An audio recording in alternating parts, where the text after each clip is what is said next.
इधर आगे आ जाओ।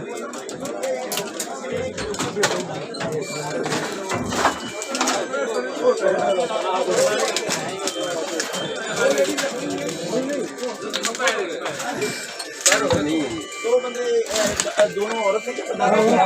हाँ जी दोनों औरत है जी।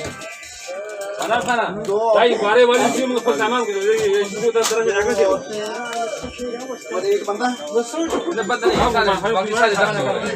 वो कितने जख्मी हुए हैं? जख्मी 4-5 जख्मी हो गए। सिलेंडर नहीं है उसके साथ कहाँ से लेके आते हो जी? ये बोले दे